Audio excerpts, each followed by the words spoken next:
perhaps, or, but even so, you're doing an acting gig for the CIA. Who calls you for that? Yeah. Do you ever get one of those calls? No. No, I never got one of those calls. And my agent never hit me with that one. I believe Erika Kirk was fully aware of and helped facilitate the plot to kill her husband.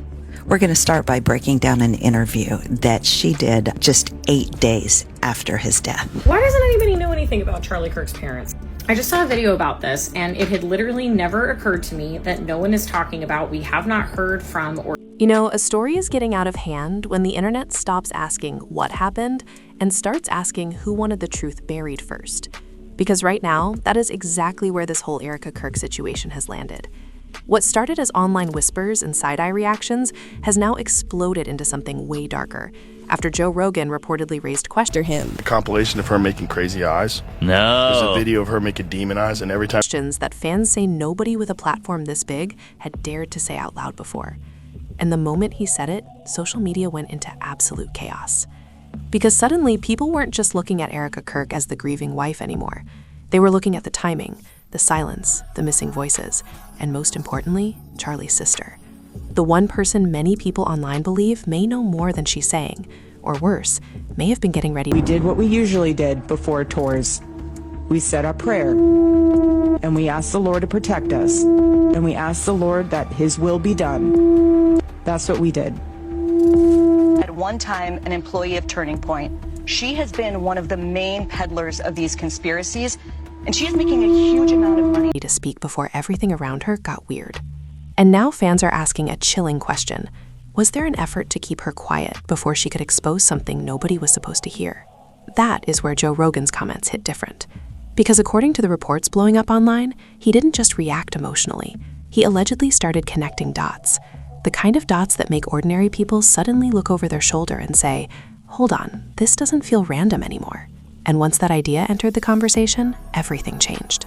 Now people are revisiting old interviews, resurfaced clips, body language moments, and even the strange energy around Erika's public appearances. Fans are shocked, emotions are running high, and the family is once again being dragged into a storm they never asked for. Because if even half of these rumors are pointing in the same direction, then this may not just be another messy internet scandal. This could be the beginning of a much uglier story. And trust me, once you hear the sequence of events people are piecing together, you'll understand why so many are saying this whole thing may end bigger than anybody first realized. The wildest part about this whole situation is not even what Joe Rogan allegedly said. It is the fact that the second his name got attached to the conversation, people online stopped treating this like random internet noise and started treating it like there might actually be something worth paying attention to. Because whether people agree with him or not, Joe has a way of making ordinary gossip feel like a giant spotlight just got turned on. And once that happened here, fans immediately started revisiting every little detail around Erika Kirk, every strange clip, every awkward interview, every missing family member, and every moment that now looks a little too polished to be accidental. For a lot of people, the first thing that stood out was the silence around Charlie's side of the family. Not the public statements, not the memorials, not the carefully framed appearances, but the people who were not there. Because when someone as public and politically visible as Charlie becomes the center of a media storm, fans naturally expect the family to appear in some way. Maybe a tribute, maybe a united front, maybe even just one emotional statement that feels raw and real. But instead, what many viewers noticed was a very controlled image. Erika was front and center, but Charlie's inner family circle felt strangely distant. And once people noticed that, they could not stop noticing it. That is where Charlie's sister became such a huge point of obsession online. Because in situations like this, the quietest person in the room often becomes the one everybody starts watching the hardest. Fans began asking the same question over and over again. Where is she? And why does it feel like she is being kept far away from the public version of this story? Of course, nobody can say for sure what is actually going on behind closed doors, but that did not stop social media from building theory after theory around her silence. And the more people talked, the more it started sounding like there were two separate stories happening at once. One was the clean, public-facing version.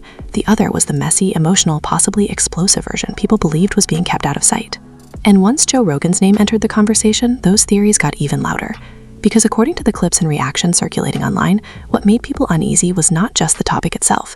It was the way he reportedly framed it. He wasn't talking like someone reacting to celebrity gossip for fun.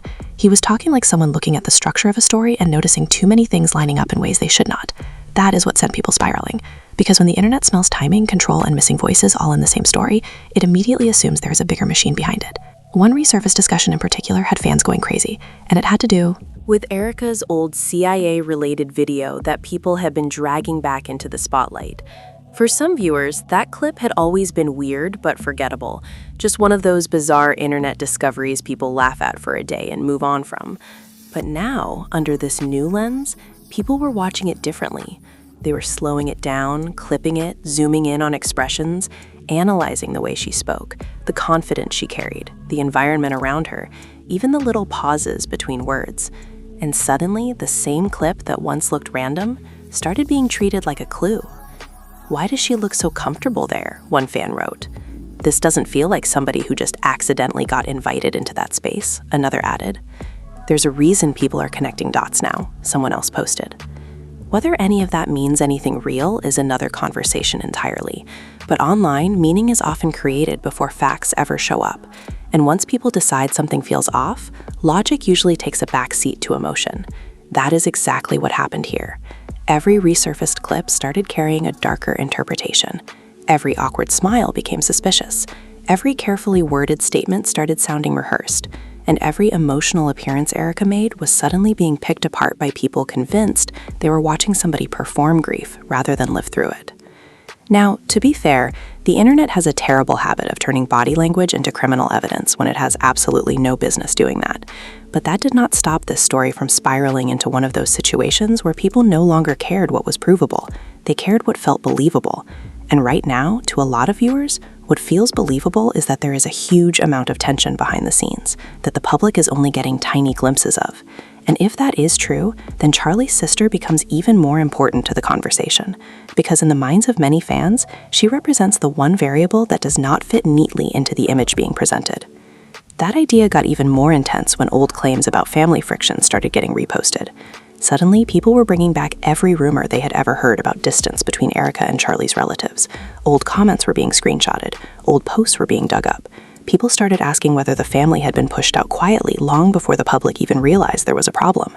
And because the internet loves to build entire sagas out of incomplete information, the theory that Charlie's own relatives were not fully aligned with the story being told started spreading like wildfire. What made it worse was how emotional fans got once they started imagining what that kind of tension would actually feel like in real life. Because forget the politics and the headlines for a second.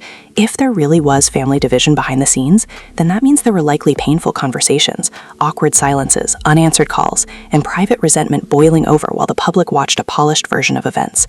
And that's the kind of emotional angle that keeps viewers locked in, because suddenly it stops feeling like internet mess and starts feeling like human betrayal. If his own people were being kept at arm's length, that says everything, one reaction post claimed. "There's no way this family is united behind the scenes," another person wrote. "Something happened and nobody wants to say it publicly," a third added. Again, none of that proves anything, but when enough people start repeating the same emotional narrative, it begins to harden into what audiences accept as truth adjacent, and in entertainment-style coverage, that is often all it takes to keep a story alive for weeks. Then came the detail that really pushed fans over the edge, the possibility that Charlie's sister may not just be private, but may actually have a very different worldview and distance from the circle Erika is closely associated with. That instantly made people think she might not be easily controlled by the same pressure, the same public image management, or the same inner circle influence. And the second people started believing that, her silence became even more suspicious in the eyes of the internet. Because now she was no longer just a quiet family member. She became, in people's imagination, the person who might one day say the one thing everybody else is too scared to say. That is exactly the kind of narrative that turns a story from gossip into obsession. Because once an audience believes there is one person out there holding untold information, every absence starts to feel deliberate, every quiet moment starts to feel loaded, and every public appearance by the people around the story starts getting measured against the same question: what are they trying to get ahead of? And according to the loudest corners of social media, that is where Joe Rogan's comments landed with the most force. Not because he confirmed anything, but because he gave people permission to think the uncomfortable thought out loud. What if this whole thing is not just about grief, image, and internet drama? What if the real panic behind the scenes is about control? What if the people at the center of this story are not worried about rumors because rumors can be denied, but because one wrong person speaking at the wrong time could completely wreck the version of events that has been holding everything together? Once fans started looking at it that way, Erika's every move began to carry a different weight. Even the way she answered questions in interviews started getting reinterpreted. People were saying her pauses looked calculated, her emotional shifts looked selective, her wording looked too careful. And while that may be unfair, It also shows how fast public trust can collapse once audiences start feeling like they are being managed instead of informed.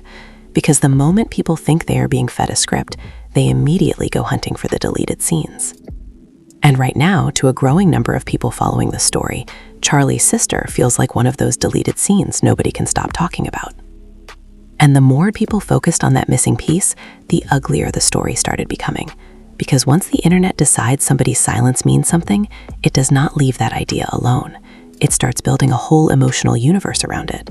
And that is exactly what happened here. People were no longer just asking where Charlie's sister was. They were asking what kind of pressure she might be under, who she may have spoken to privately, what she may have seen behind the scenes, and whether her absence was really her choice at all. Suddenly, every rumor felt connected, every awkward detail felt intentional, and every old clip got dragged back out like it had been waiting for this exact moment. One of the biggest things fueling that energy was the growing belief online that Erika was not just trying to protect herself from gossip, but trying to stay one step ahead of a possible family blowup. Because if you look at the way fans were breaking this down, they were not treating it like ordinary image control anymore. They were treating it like somebody was desperately trying to keep a lid on a story before it split wide open. And when that kind of mood takes over the internet, people stop watching with sympathy and start watching like investigators with Wi-Fi. That is why every public appearance by Erika began getting examined in a way that felt almost unreal. If she looked emotional, people called it strategic. If she looked calm, people called it chilling. If she paused before answering, they said she was calculating. If she answered too quickly, they said she had rehearsed it. There was no winning. And while that kind of internet trial by vibes can be reckless, it also shows how badly the audience's trust had already fractured. Because by that point, fans were no longer reacting to what Erika was saying. They were reacting to what they believed she was trying not to say. "Watch her eyes when she gets asked about family," one comment read. "She keeps steering everything back to herself," another person wrote. "That's not grief, that's damage control," somebody else claimed. Now, whether any of that is fair or not is a different story, but emotionally, that is where the public had landed. And once viewers start feeling like they are being emotionally managed, they become obsessed with the person who seems least controlled by the script. In this case, that person was Charlie's sister. Because in the minds of thousands of people online, she had now become the one unpredictable element, the one person who might not care about preserving reputations, the one person who might not be loyal to whatever polished version of events the public was being shown. That theory got even louder when old social media chatter about her personal views and distance from Charlie's public world started resurfacing. Suddenly, people were saying she had always existed outside the political machine, outside the media training, outside the circle that had every reason to keep things neat and digestible. And once that idea took hold, the narrative around her shifted instantly. She was no longer just the sister. She became the potential truth teller, the outsider with proximity, the person who, according to fan speculation, might have enough distance to say what others would never dare. And you already know what happens when the internet starts building a "she knows something" storyline around a real person. Things get messy fast. People started connecting her silence to timing to Joe Rogan's comments to Erika's public tension, and that tension to the broader theory that somebody behind the scenes was not just uncomfortable, but panicking. Because if the wrong family member suddenly decided to stop staying quiet, then years of carefully protected image work could unravel in one interview, one post, one leaked message, or one emotional breakdown caught at the wrong time. That is where the phrase "accident plan" started gaining traction in the most dramatic corners of social media. Not because there was any verified proof of something concrete, but because people online love a phrase that sounds cinematic and terrifying. Once those two words entered the discourse, they spread like wildfire. Reaction channels started using them. Gossip pages started teasing them. Fan accounts started writing entire threads about suspicious timing and coincidences that they said no longer looked like coincidences. And even though most of it was clearly speculation stacked on speculation, it created the exact atmosphere that keeps a fake news-style story alive. Fear, mystery, and just enough ambiguity to keep people arguing. "Nobody's saying it directly, but everybody's thinking it," one viral post said. "If she was about to talk, that changes everything," another user wrote. "Too many things happened too close together," somebody else added. And honestly, that last part is what really hooked people: timing. Because if there is one thing the internet treats like gospel, it is suspicious timing. It doesn't matter if there are innocent explanations for everything. If events line up in a way that feels eerie, the audience will do the rest. And in this case, fans were looking at the timeline like it was a crime board in a streaming documentary. They were mapping interviews, reactions, absences, resurfaced videos, podcast comments, and supposed behind-the-scenes tension as if they were all pieces of the same hidden picture. Then there was the Joe Rogan factor itself, which made the whole thing feel even more combustible, because people don't react to him the way they react to random gossip creators online. Whether they love him or hate him, they see him as somebody whose words carry weight. So when clips started circulating that suggested he was side-eyeing the whole Erika situation and questioning how certain things around her seemed too unusual to ignore, it gave the internet exactly what it needed, a bigger voice to legitimize its paranoia. And once that happened, fans did what they always do.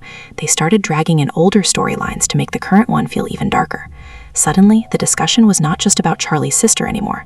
It became about whether Erika had always been more connected, more strategic, and more placed than people originally thought. Old claims about handlers, influence, carefully built public roles, and suspicious proximity to power all came roaring back into the conversation. And once those older theories got merged with the newer silence narrative, the whole thing turned into a giant, emotionally loaded conspiracy cocktail. That is what made the family angle hit so hard, because beneath all the internet theatrics, what people were really responding to was the emotional horror of what it would mean if a family was not just grieving, but also deeply divided. If behind all the public tributes and controlled appearances, there were relatives who felt shut out, ignored, or pushed to the side, then the story stops feeling abstract. It becomes personal. And once a story becomes personal, viewers don't just consume it, they pick sides. And it was obvious online that people had started picking sides.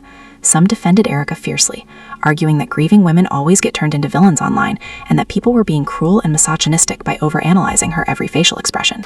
They said the internet had completely lost its mind and was projecting evil onto somebody who might simply be traumatized and trying to survive. And to be fair, there were moments where that argument landed, because yes, the internet can absolutely turn pain into performance analysis in a way that is ugly and unfair. But the other side was just as loud and way more dramatic. They insisted that the problem was not grief itself. The problem was the vibe, the control, the way too many people connected to Charlie seemed either missing, muted, or strangely absent from the public-facing narrative. They argued that if everything was truly as straightforward as it appeared, then why did it feel like every new detail only raised more questions instead of answering old ones? Why is there always another weird layer? One viewer posted. Why does every answer somehow make it look worse? Another wrote. Because they're trying to manage a fire that keeps leaking smoke, somebody replied. That one line blew up because it perfectly captured how people were feeling. Not informed, not reassured, managed. And that is a dangerous place for any public figure to be, because once your audience starts believing they're watching a cleanup operation, instead of reality, every move you make starts feeding the theory instead of calming it down. That is exactly what happened when people started speculating that some of the pressure around Charlie's sister may have started long before the public even noticed her absence. According to the more dramatic corners of the internet, there were whispers that certain family members had already felt tension building behind closed doors, and that Charlie's death did not create the fracture, so much as expose one that had been quietly growing all along. Again, nothing verified, but emotionally explosive enough to keep people locked in. And the more those rumors spread, the more Erika started getting cast in the role of someone not just reacting to chaos, but trying to stay ahead of it. Not just surviving a storm, but allegedly managing who got to speak inside it. And if that is the lens people are using, then even something as simple as Charlie's sister remaining out of the spotlight starts feeling, to them, less like privacy and more like pressure.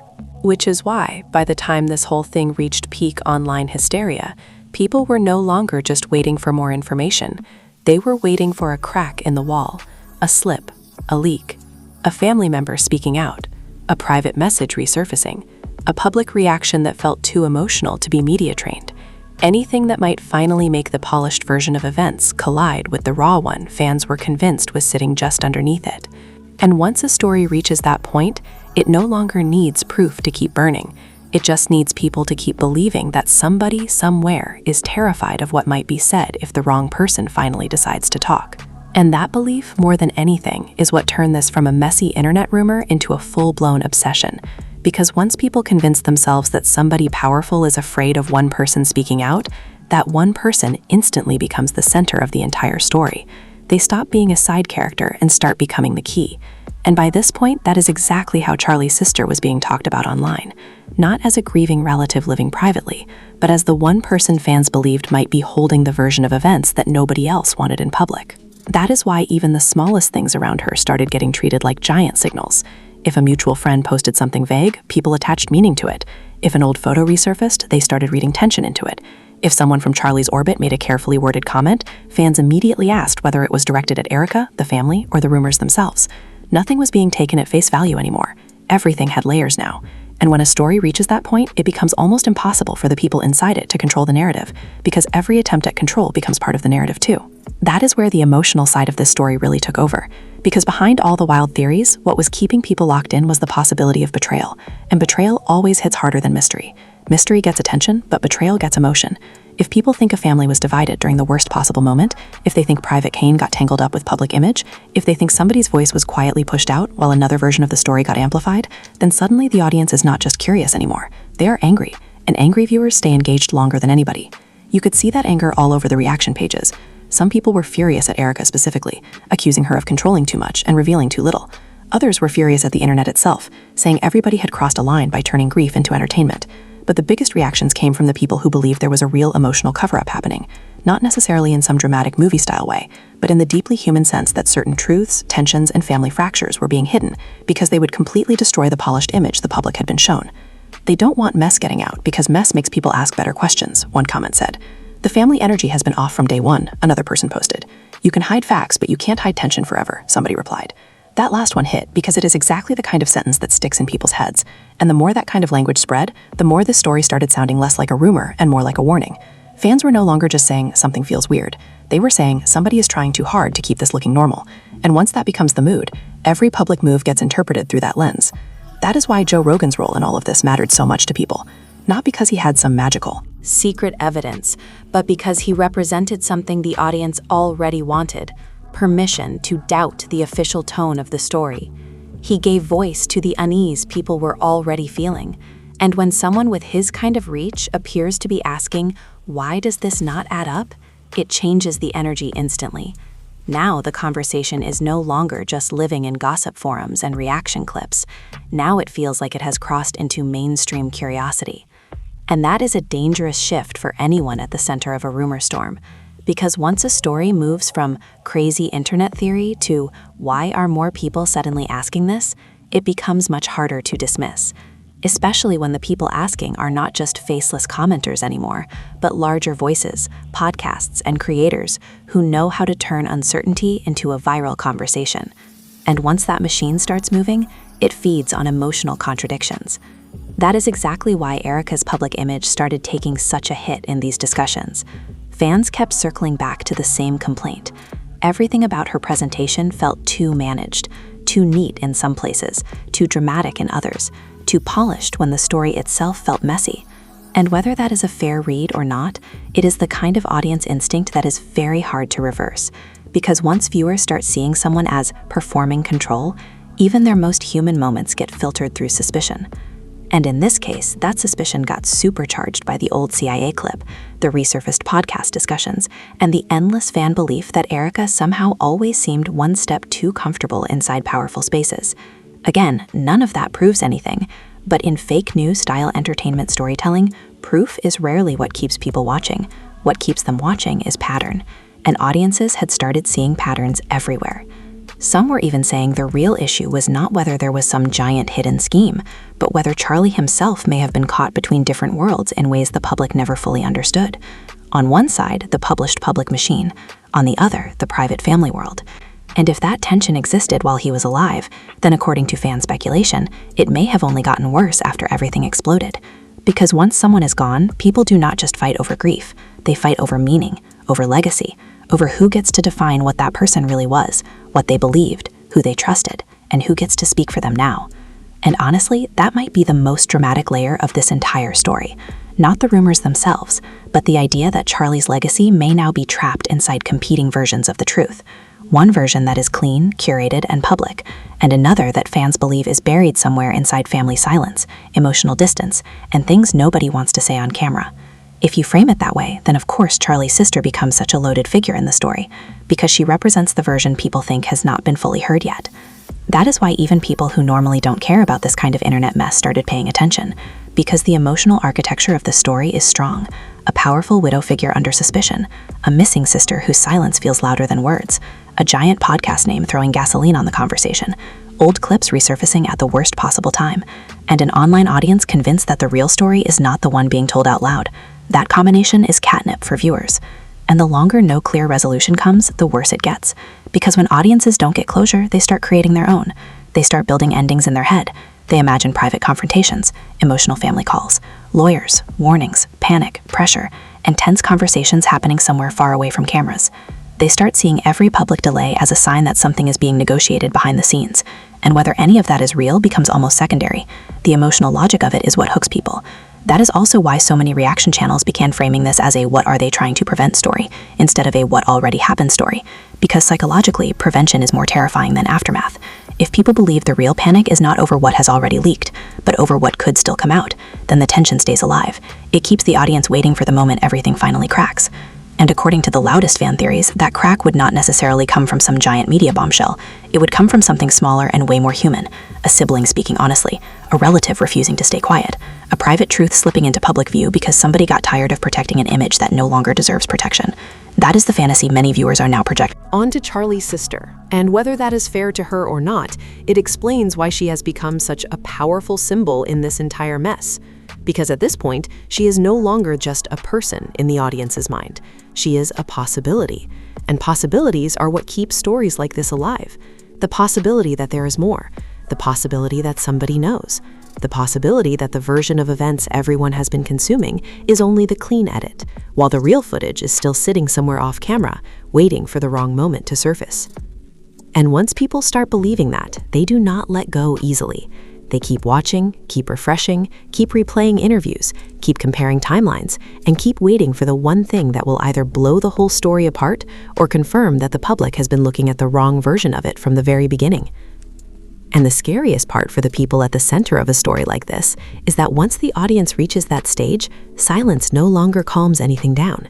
It actually makes everything louder. Because what started as random speculation has now turned into something far more dangerous for public image: expectation. People are not just curious anymore. They are waiting for a crack, a contradiction, a reaction that feels too emotional to be rehearsed, or one sentence from the wrong person that suddenly makes months of tension snap into focus. That is exactly why the internet kept circling back to the same uncomfortable idea. If there is nothing to hide, then why does every piece of this story feel like it is being held together so tightly? Why does it feel like everyone around it is either too polished, too quiet, or too strategically emotional? And most of all, why does the one family member people are most desperate to hear from still feel like a ghost hovering over the entire conversation? That question kept getting heavier because the longer Charlie's sister remained out of sight, the more fans projected onto her. They started imagining private grief turning into private anger. They imagined her watching all of this unfold from a distance, seeing things online that did not match what she may have experienced personally, and feeling that awful pressure of knowing that if she ever did speak, she would instantly become the center of a media hurricane she never asked for. And honestly, that emotional angle is what made this story hit so hard with people, because beneath all the dramatic language and conspiracy framing, there is something very human there. The fear of being the only person in the room who knows the truth, while everyone else performs a version of events that feels incomplete. That is also why so many viewers started framing Erika not just as someone under suspicion, but as someone potentially afraid of losing control over the emotional center of the story. Because as long as she remains the main public voice, she controls tone, she controls image, she controls what the audience sees, what it feels, and what it is allowed to emotionally attach itself to. But if another voice enters that space, especially one from Charlie's own family, then suddenly the emotional ownership of the story shifts. And once emotional ownership shifts, public sympathy can shift with it. That possibility alone was enough to send fans into overdrive, because once people believe someone is trying to preserve emotional control, they start reading every move through that lens. Every interview becomes narrative maintenance, every statement becomes image defense, every tear becomes suspect, and every absence becomes its own form of evidence in the court of public opinion. Fair or unfair, that is where this story now lives. One thing that made it even more intense was the way fans started re-watching old interviews with entirely different eyes. Moments that once seemed forgettable suddenly felt loaded. Pauses felt meaningful. Phrasing felt chosen too carefully. Emotional reactions felt oddly timed. People were saying things like, "How did we not notice this before?" and "Watch this again now that you know what people are saying." And that is how internet stories become monsters, not because new proof appears, but because old material gets emotionally reinterpreted until it feels like proof. That same energy spilled over into how people talked about Charlie himself. Because once the conversation shifted from public scandal to possible hidden family tension, people started asking whether he may have been living inside a more complicated reality than his public image ever suggested. Maybe not in some giant secret agent thriller way, but in the painfully ordinary way powerful public figures often do, caught between expectations, loyalty, pressure, and private fractures nobody outside the family fully understands. And if that was true, then the emotional stakes of everything happening now become even bigger. Because now this is not just About what people are saying after the fact. It becomes about what might have been simmering long before the public ever noticed. That theory is what gave the story its deepest emotional charge. Because audiences can forgive a lot of things, but they hate the idea of someone's real life being quietly rewritten after they are gone. And that is the feeling many viewers now have. Not necessarily that there is one clean hidden truth waiting to be discovered, but that there may be a version of Charlie's life, relationships, and final chapter that is much messier than the official framing allows. And if that is the case, then of course the people who feel closest to the unfiltered version of him become emotionally important to the audience. That is why Charlie's sister became such a powerful symbol in this entire drama. She represents everything the internet feels it is not being given: rawness, family perspective, emotional unpredictability, and the possibility of unscripted truth. Whether she ever says a word publicly or not almost does not matter anymore. In the eyes of the audience, she has already become the silent counter-narrative, the reminder that there may be another side to this story that has not been polished for public consumption. And once a story has a silent counter-narrative attached to it, it becomes almost impossible to shut down. Because even if nothing new comes out tomorrow, people will keep revisiting it. They will keep asking the same questions in different ways. They will keep reading into timing, resurfaced clips, family distance, podcast comments, and every little thing that seems slightly too strange to ignore. That is how stories like this stay alive, not through certainty, but through emotional incompleteness. That is exactly why Joe Rogan's name continues to matter in this conversation, even beyond the original comments people are reacting to. Because he became the spark that made a lot of viewers feel less crazy for noticing what they already thought felt off. He didn't need to solve anything. He just needed to validate the discomfort. And once discomfort gets validated publicly, it spreads fast. People stop second-guessing their instincts and start building full narratives around them. And if you look at the way this has played out online, that is exactly what has happened.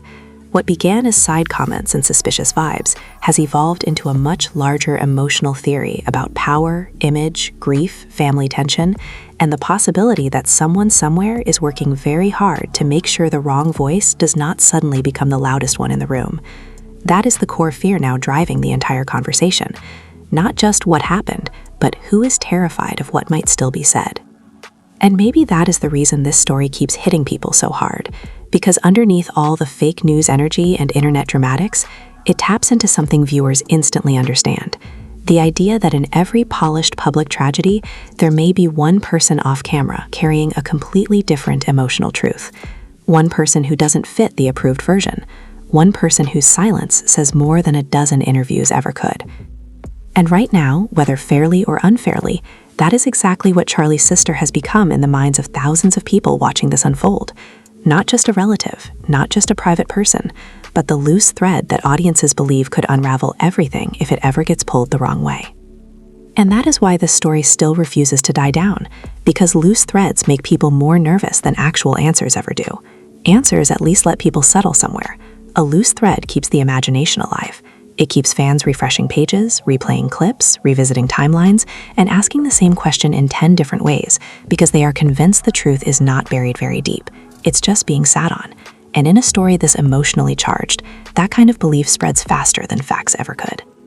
By the time the internet reached that point, the conversation had stopped being about whether one rumor was true or false. It became about the atmosphere around everything, the energy, the sense that too many people were moving carefully, speaking cautiously, and reacting like they were trying to stay one step ahead of a version of events they couldn't fully control. And once the audience starts feeling that kind of pressure in a story, they immediately assume someone somewhere is panicking. That is where Erika's public image took the biggest hit, because instead of coming across like someone who was simply navigating grief in the spotlight, a lot of people began reading her as someone trying to manage perception with both hands. Again, that doesn't make it true, but perception is everything in stories like this. And right now, perception is doing a lot of the damage all by itself. because once viewers start thinking somebody is more focused on narrative than honesty, every move gets interpreted as strategy instead of emotion. That is why even the smallest details kept exploding. A look in an interview, a phrase that sounded too polished, a pause before answering something family-related, a moment where she seemed composed when fans expected her to break. All of it got pulled into the same emotional theory, that this is not just somebody under pressure, this is somebody trying to hold a version of the story together before another version escapes. And whether that is completely unfair or not, it explains why the audience keeps leaning in instead of moving on. The Joe Rogan angle only made that energy worse, because now the story had a bigger amplifier. People were no longer just saying fans think something is off. They were saying even Joe Rogan is asking questions. And that changes how people consume a rumor. It makes them feel like they are not just indulging gossip, they are participating in a larger conversation that may actually matter. And that shift is what pushed this whole thing into full-blown viral territory. Because once a rumor gets emotional, symbolic, and attached to a major voice, it becomes bigger than the details themselves. It turns into a fight over who gets to define reality. On one side, you have the polished public version, the official tone, the controlled appearances, the safe emotional framing. On the other side, you have the internet's version, fractured, suspicious, messy, deeply personal, and convinced that the real story is still hiding somewhere in the silence between public statements. That is why Charlie's sister remains such a powerful presence in this conversation, even without saying anything. She has become the emotional stand-in for everything people believe is missing. In the eyes of the audience, she is not just absent, she is withheld. And there is a huge difference between those two things. Absence can be private, withheld feels intentional. And once the audience starts feeling intention behind someone's silence, they do not let it go. Some fans now talk about her like she is the one person who could completely shift the emotional gravity of the entire story if she ever decided to step into the light. Not because she would magically solve everything, but because even a single unscripted family perspective could blow a hole through months of controlled storytelling. And if you're someone trying to keep public sympathy stable, that possibility alone would be enough to keep you up at night. That is also why people keep saying this whole thing feels less like a scandal and more like a waiting game. Because at this point, the audience is not expecting one clean reveal. They are expecting a slip, a crack, a leak, a moment where the tension becomes too heavy for somebody to keep carrying quietly. Maybe that comes through a public comment. Maybe it comes through a resurfaced message. Maybe it comes through someone close to the family finally deciding they are tired of watching the internet piece together fragments, while the full emotional picture stays buried. And if that moment ever does come, fans are convinced it will completely change how this entire story is remembered. Because right now, everything is still living in that uncomfortable gray zone where nothing feels settled enough to trust, but everything feels charged enough to keep watching. And honestly, that's exactly why people cannot look away. The story is not alive because people know too much. It's alive because they feel like they know just enough to realize they are probably not seeing all of it. That is what makes this secret plot angle so sticky online. Not because people necessarily believe every dramatic phrase word for word, but because emotionally it fits the vibe they think they are watching. Secrecy, control, timing, missing voices, strange optics, resurfaced clips, and one family member whose silence now feels louder than anything anybody has said publicly. Put all of that together, and you get the kind of internet storm that practically writes itself. So now the big question is no longer whether the internet will keep talking about this. It will. The real question is what happens if somebody inside the story finally decides they're done being quiet. Because if that happens, then all of this speculation, all of these side eyes, all of these theories and emotional readings may suddenly look a lot less random than they do right now. And if it does not happen, then the silence itself may keep doing what it has already been doing for weeks, making people believe that the version of events they were handed was never the full one to begin with. And maybe that's the darkest part of all of this. Not the rumors, not the reactions, not even the viral headlines. It's the possibility that somewhere behind all the controlled appearances and internet chaos, there are real private tensions, real fractured emotions, and real things left unsaid that may never fully come into public view. Because if that is true, then what people are reacting to is not just gossip. They are reacting to the feeling of watching a story that has been edited too cleanly. And the internet hates clean edits when it can smell a mess just outside the frame. That is why viewers are still here, still watching, still waiting, and still asking the same chilling question over and over again. If everything is exactly what it seems, then why does it feel like someone is still trying so hard to make sure the wrong voice never gets heard? And that is exactly why this story has people completely split down the middle right now. Some people believe this is just another case of the internet taking a tragic situation and turning it into a giant conspiracy spiral. But others are convinced there are way too many strange details, way too much silence, and way too many missing voices for this to just be brushed off like ordinary online gossip. And honestly, that is what makes this whole thing so unsettling. Because whether you think Joe Rogan simply said what everybody was already thinking, or whether you believe people online are reading way too much into it, one thing is clear: this story is not going away anytime soon. Because once fans start believing there is another version of the truth sitting just outside the public frame, they do not stop watching. They keep digging. They keep replaying interviews. They keep revisiting old clips. And they keep asking the same question: who is really controlling the narrative here? And what are they so desperate to keep from coming out? And if Charlie's sister ever does decide to speak publicly, even for a moment, it could completely change the way people see everything that has happened up until now. So now I want to hear from you. Do you think Joe Rogan simply exposed what fans were already noticing? Or do you think the internet has taken this story way too far? Do you believe Erika Kirk is being unfairly targeted? Or does the silence around Charlie's family feel suspicious to you too? And most importantly, if Charlie's sister ever speaks out, do you think it would blow this whole story wide open? Drop your thoughts in the comments, because this one is definitely not over. If you enjoyed this breakdown and you want more wild celebrity drama, shocking internet theories, and the stories everybody is too scared to say out loud, make sure you like this video, subscribe to the channel, and turn on notifications so you don't miss the next one. Because if this situation keeps escalating the way people think it will, trust me, we are going to have a lot more to talk about. Until next time, stay sharp, stay curious, and keep your eyes on the stories that don't quite add up.